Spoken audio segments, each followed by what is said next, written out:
నమస్కారం. ఈరోజు మనం మనందరి జీవిత ప్రయాణం గురించి, మరి ముఖ్యంగా ఆ ప్రయాణానికి మన చిన్నతనంలో పడిన పునాదుల గురించి కాస్త లోతుగా మాట్లాడుకుందాం. ఈ ఒక్క ప్రశ్న చాలు మనల్ని వెంటనే మన చిన్ననాటి రోజుల్లోకి తీసుకెళ్ళిపోతుంది కదూ. ఆ జ్ఞాపకాల్లోకి ఒక్కసారి వెళ్దాం రండి. మన జీవిత ప్రయాణంలో మొదటి అడుగు గురించి మాట్లాడుకుందాం. అసలు మన ప్రయాణానికి పునాది వేసిన ఆ మాటల్లో ఎంత శక్తి ఉందో ఇప్పుడు చూద్దాం. వినడానికి చాలా సింపుల్ మాటల్లా అనిపిస్తాయి కదూ, కాని ఆలోచిస్తే వీటిలో ఎంత లోతైన అర్థముందో. ఇవి కేవలం సలహాలు మాత్రమే కాదు, జీవితాంతం మనల్ని నడిపించే ఒక నైతిక దిక్సూచిలాంటివి. మన వ్యక్తిత్వానికి పునాడి వేసింది కూడా అవే.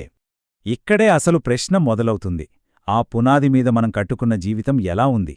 మనం ఇప్పుడు నడుస్తున్న దారి అమ్మ చూపించిన దారేనా? ఒక్కసారి ఆలోచించాలి. ఎందుకంటే మనం పెద్దయ్యే కొద్దీ మన దారులు మారుతూ ఉంటాయి. మన ప్రయాణంలో తర్వాతి దశ ఎలా ఉంటుందో, మన దారి ఎలా మారిపోయిందో ఇప్పుడు చూద్దాం. ఇక్కడ ఈ తేడా చూస్తే చాలా ఆసక్తిగా అనిపిస్తుంది. చిన్నప్పుడు అంతా క్లియర్గా ఉండేది. అమ్మ మాటే మనకు దారిదీపం. కాని పెద్దయ్యాక ఏమైంది? మనకు స్వేచ్ఛ వచ్చింది. కాని ఆ స్వేచ్ఛతో పాటే కన్ఫ్యూషన్ కూడా పెరిగింది. మన నిర్ణయాలు మనమే తీసుకుంటున్నామనే ఫీలింగ్లో అసలు దారిని నెమ్మదిగా మర్చిపోతున్నామేమో అనిపిస్తుంది. అవును, ఆ కన్ఫ్యూజన్కి కారణమేంటి? మనల్ని ప్రభావితం చేసే శక్తులు పెరగడమే. ఒకప్పుడు అమ్మ మాట మన చెవిలో వినిపిస్తే, ఇప్పుడు ప్రపంచం మొత్తం మనతో మాట్లాడుతోంది. ఆ స్వరాల మధ్య అసలు స్వరాన్ని మనం కోల్పోతున్నాం. ఒకప్పుడు మనల్ని ప్రభావితం చేసేది కుటుంబం, గురువులు. కాని ఇప్పుడు స్నేహితుల ప్రభావం చాలా ఎక్కువైపోయింది. ఫ్రెండ్స్ కోసం, వాళ్ల గ్రూప్లో ఉండటం కోసం కొన్నిసార్లు మనకు నచ్చని పనులు కూడా చేయాల్సొస్తుంది. ఇక సోషల్ మీడియా గురించైతే చెప్పక్కర్లేదు.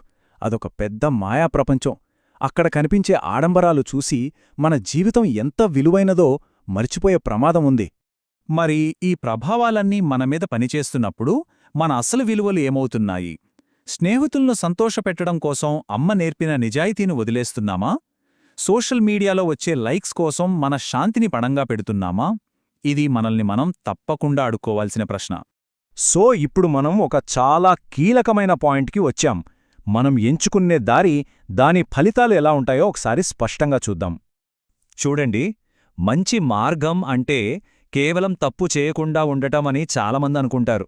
కాని అది కాదు. అది మన జీవితాన్ని ఎక్కడికి తీసుకెళ్లాలో ఒక స్పష్టమైన దిశానిర్దేశం చేసే ఒక ధైర్యమైన నిర్ణయమన్నమాట. ఈ రెండిటి మధ్య తేడా ఎంత స్పష్టంగా ఉందో చూడండి. ఒక దారి మనకు సమాజంలో గౌరవాన్ని, మనసుకు ప్రశాంతతను, జీవితంలో ఒక స్థిరత్వాన్నిస్తుంది. మరో దారి క్షణికానందమిస్తుంది. కాని చివరికి చూస్తే మన చేతిలో ఏమీ మిగలదు. అంతా నష్టమే. ఎంపిక మనదే. సరే, మనం సరైన దారిని ఎంచుకుంటే మన గమ్యమేంటి? ఆ దారిలో ఉన్న శక్తి ఏంటో ఇప్పుడు తెలుసుకుందాం. ఈ మాట ఎంత నిజమో కదా. మనకు ఆ రోజు అమ్మ చూపించిన దారి చాలా చిన్నగా, సింపుల్గా అనిపించొచ్చు. కాని ఆ దారే మనల్ని ఊహించినంత గొప్ప స్థాయికి తీసుకెళ్తుంది. ఆ పునాది అంత బలంగా ఉంటుందన్నమాట. కాబట్టి ఒక్క క్షణం మనం అందరం మన ప్రయాణం గురించి ఆలోచించుకుందాం.